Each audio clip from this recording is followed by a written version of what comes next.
Hola, ¿qué tal? Hoy vamos a hablar acerca de los estados multinacionales en Europa en el siglo XIX. Vamos a cubrir tres de ellos, los más importantes, los que van a ser protagonistas en el primer conflicto del siglo XX, que va a ser el gran conflicto, la Primera Guerra Mundial. Y vamos a describir un poco sus características en el siglo XIX y cómo van evolucionando hasta llegar a este conflicto. Entonces, yo sé que hay más estados nacionales, no vamos a abundar en multinacionales, perdón, no vamos a abundar en todos ellos. Pero sin embargo, me gustaría que empezáramos con el primero de ellos.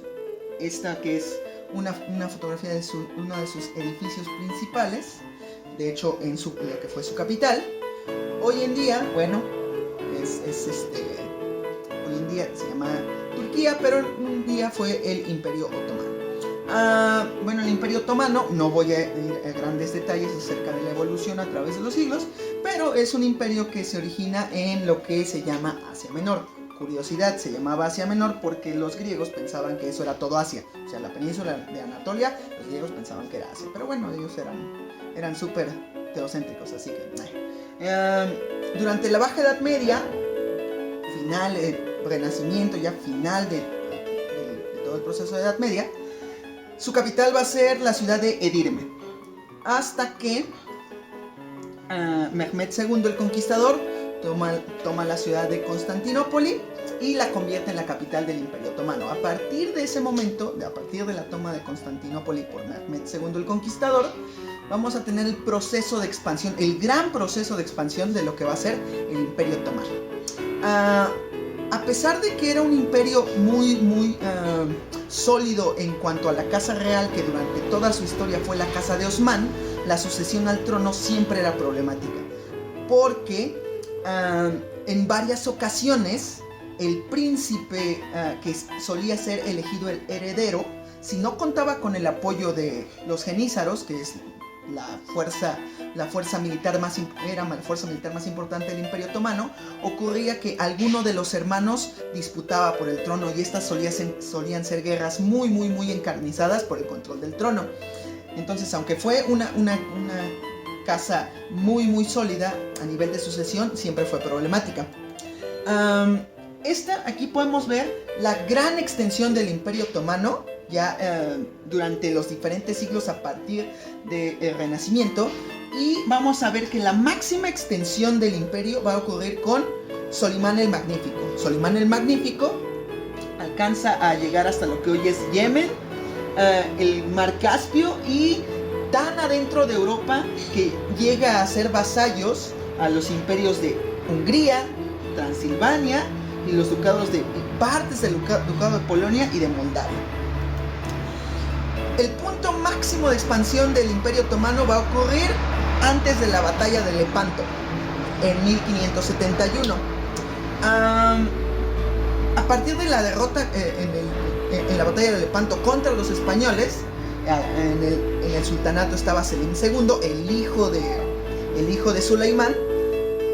Vamos a tener un lento proceso de degradación en donde el Imperio Otomano va a adquirir territorios, negociarlos, perderlos, constantes guerras con estos imperios europeos, y también ducados, archiducados y toda una serie de entidades políticas que están en el este de Europa, hasta que finalmente llegamos al siglo XIX, donde popularmente entre los imperios de Europa se le conoce como el enfermo de Europa. ¿Por qué? Porque ya no tiene esta cohesión que tuvo durante el Renacimiento, durante el siglo XVII, y ahora lo único que tienen son territorios con diferentes etnias que se empiezan a fragmentar.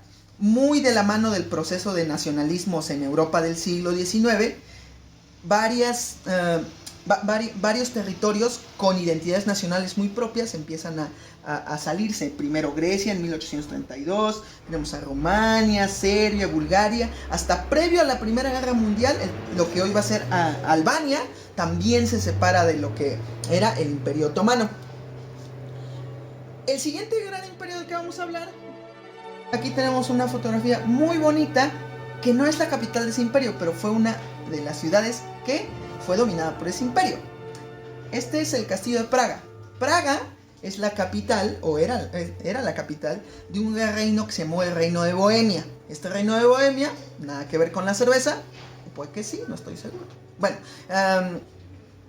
este Reino de Bohemia está en el corazón de Europa, en el centro. Entonces, a veces era influido por esta cosa que se llamaba el Sacro Imperio Romano Germánico, que ni era sacro, ni era imperio, ni era germánico, bueno, más o menos.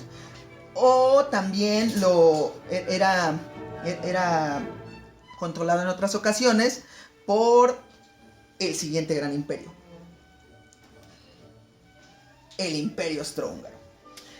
El Imperio Austrohúngaro ha estado siempre relacionado con la Casa Real de los Habsburgo. Esos Habsburgo que también fueron los reyes de España en alguna ocasión. Esos Habsburgo, de los que Maximiliano formaba parte, vienen de aquí. El Imperio Austriaco como imperio va a nacer después del Congreso de Viena con este hombre, Clemens von Metternich. El hombre que organiza el Congreso de Viena para decidir qué vamos a hacer con los territorios que conquistó Napoleón durante las guerras napoleónicas. Previo a eso, Austria va a ser, pues a veces un ducado, a veces un principado. Va cambiando de configuraciones, pero es hasta este momento con Napoleón cuando para establecer la integridad del imperio se crea eso, un imperio. Va a tener diferentes áreas de influencia. A veces va a tener su área de influencia en esto que llamamos que era Bohemia, Hungría, lo que hoy es los Balcanes, disputándose el control con el Imperio Otomano. Ahí va a estar el Imperio Austrohúngaro. El gran problema que va a tener el Imperio Austrohúngaro va a ser esta pugna militar que tiene con Prusia por el proceso de unificación italiana. Al final de estos grandes procesos, uno de los grandes perdedores de los procesos de unificación italiano y alemán va a ser Austria, junto a Francia. Hay un gran problema de nacionalismos al interior del Imperio Austriaco, porque es un imperio muy multidiverso, con muchas culturas. Y sobre todo, la derrota en Magenta y Solferino, como parte del proceso de unificación italiana, y más adelante la derrota contra los prusianos en la guerra austro-prusiana, va a provocar una crisis de cohesión en el imperio. ¿Eso qué quiere decir? Que básicamente, sobre todo los húngaros, están decididos a emanciparse del imperio. Francisco José, que es el autócrata, y algo que tienen en común estos tres imperios es que son autocráticos. ¿Qué quiero decir con autocráticos? Pues que son unos malditos desgraciados. O sea, no existe la democracia, no existe tu opinión, es lo que yo quiero, eso es lo que se hace. Bueno, Francisco José, que por cierto, él es hermano de Maximiliano. Hay una cosa que se llama la maldición de los Habsburgo, en la cual toda la línea se muere, o sea, cae en la desgracia del imperio. Obviamente no es una maldición, sino simplemente el resultado de movimientos políticos y geopolíticos muy determinados a mediados del siglo XIX, pero es curioso ver cómo todos los hermanos desaparecen. Pero bueno, el hermano de Maximiliano, de hecho, él manda a Maximiliano a México junto a Napoleón III y lo dejan morir porque Francisco José tiene mucho miedo de que en cierto punto Maximiliano le vaya a disputar el trono. Pero, me estoy saliendo del tema, regresemos a esto. Francisco José aplica todo el rigor militar que tiene Austria para intentar llegar a un arreglo y se crea lo que llamamos la monarquía dual. Ausgleich y Kaiserliche, algo así. Es húngaro, ¿no? Es húngaro para decir Austria y Hungría.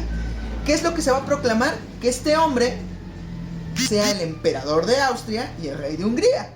Pero ¿cómo les vamos a dar autonomía a los húngaros? Pues muy fácil, les vamos a otorgar un parlamento. Entonces esta monarquía dual tiene un congreso en Austria y otro parlamento en Viena y otro en la capital de Hungría, que es Budapest. Y como podemos ver, esta es como a grandes rasgos la extensión del Imperio Austrohúngaro. Tenemos aquí el Veneto, que solía ser parte de Austria, que después ya fue parte del Reino de Italia. Austria o Österreich, que significa Tierra del Este. Tenemos Hungría, Bohemia, como les había dicho. aquí esta parte de los Balcanes ya con Dalmacia, Herzegovina, Bosnia. Por cierto, Dalmacia se llama así. Perdón, los perros dálmatas se llaman así porque vienen de este lugar que se llama Dalmacia, aquí en la costa del Adriático. Bueno, y ya para finalizar el Imperio Austrohúngaro, al igual que los otomanos, también tienen un mosaico cultural muy grande. O sea, tienen polacos, aparte tienen otras tribus más o culturas que son errantes, como los gitanos, los magiares, eslavos, croatas. Hay todo un mosaico cultural y para estos estados es muy difícil mantenerlos cohesionados. Sobre todo, bueno, por último vamos a hablar del Imperio Ruso. No voy a abundar mucho en la gran y rica historia del Imperio Ruso porque hay montones de youtubers dedicados a hablar de lo grande que era Rusia y de la Unión Soviética y un montón de esas vainas. Y simplemente voy a dedicar a los hechos mucho más relevantes del siglo XIX y cómo llegaron ahí de forma muy rápida. Primero, bueno, nace como un principado muy chiquito en medio del imperio mongol, del gran y vasto imperio mongol, eran tributarios los mongoles, y poco a poco se va a ir consolidando con nuevas adquisiciones territoriales. En la larga historia del imperio ruso vamos a observar que hay dos casas reales, la casa de Rurik, después va a haber un periodo de inestabilidad muy fuerte, y se va a instaurar con Miguel I, lo que conocemos como la casa de Romanov. Sí, ese Romanov que viste en Anastasia, esos Romanov. En el siglo XIX vamos a tener los zares Alejandro I, II y III y Nicolás I y II, porque al parecer a los rusos no les gustaba otro nombre que no fuera Alejandro y Nicolás. No es en ese orden, pero lo que van a compartir todos ellos es que son autócratas. En el contexto de las revoluciones de 1848, cuando los polacos intentan consolidar un país que sea Polonia, ¿cómo van a responder? Pues claro, con la única forma en la que lo hace un autócrata, que es mandando al ejército y destrozando a los polacos, ¿no? Lo normal. ¿Cuándo se ha visto un gobierno que abuse de su poder, verdad? Aquí podemos observar el vasto territorio ruso en el siglo XIX.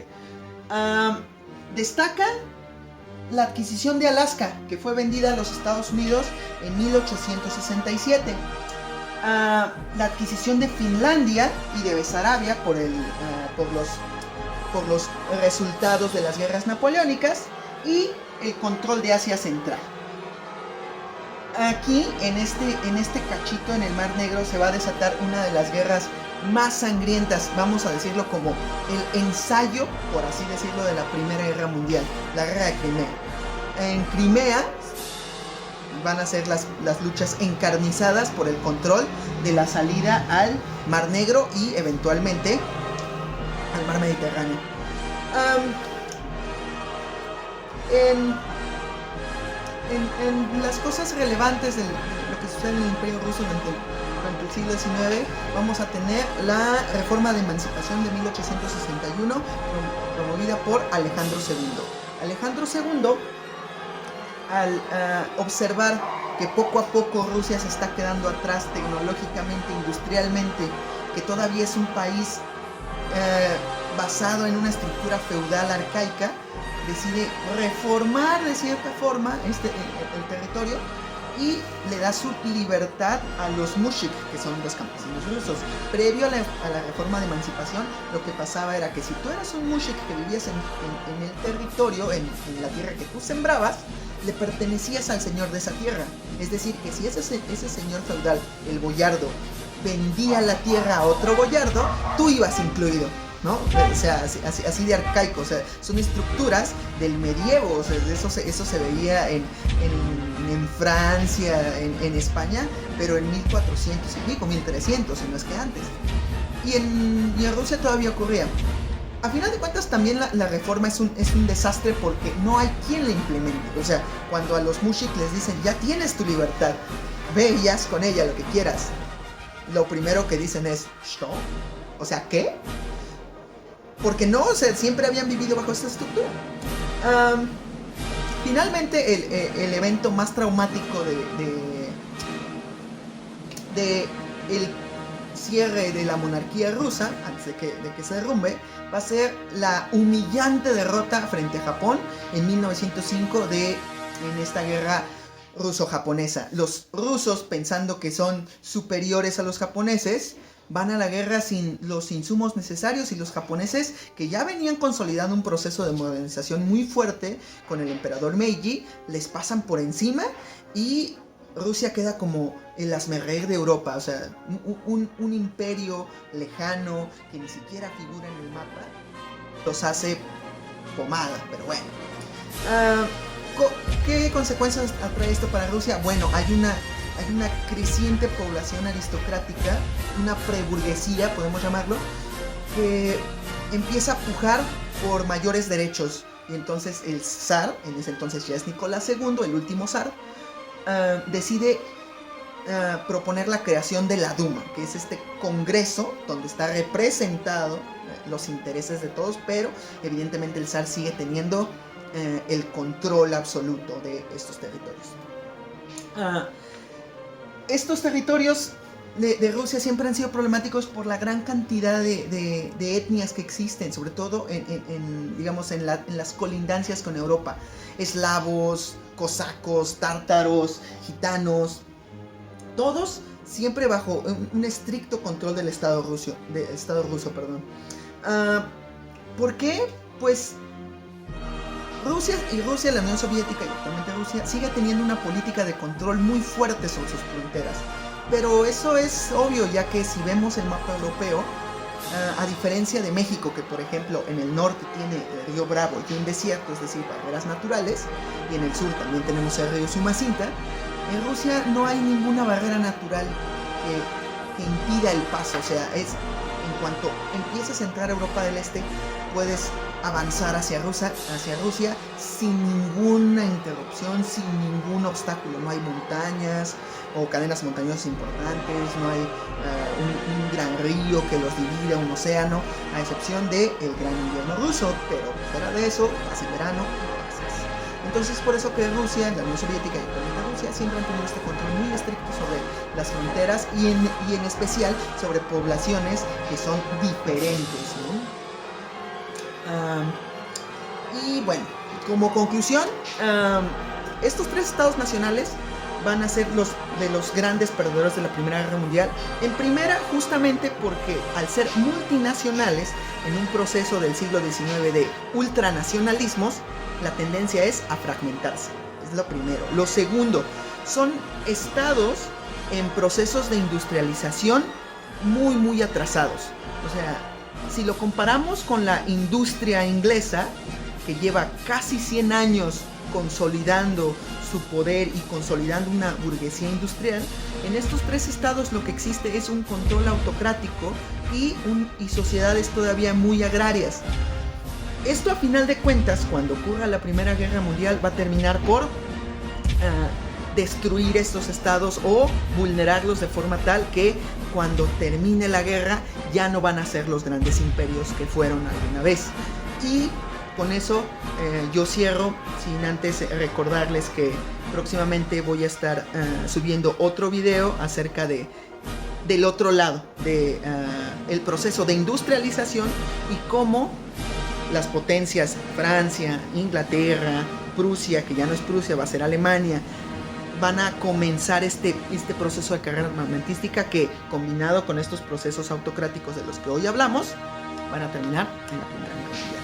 Y sin otra cosa más que despedirme, nos vemos y live long and prosper.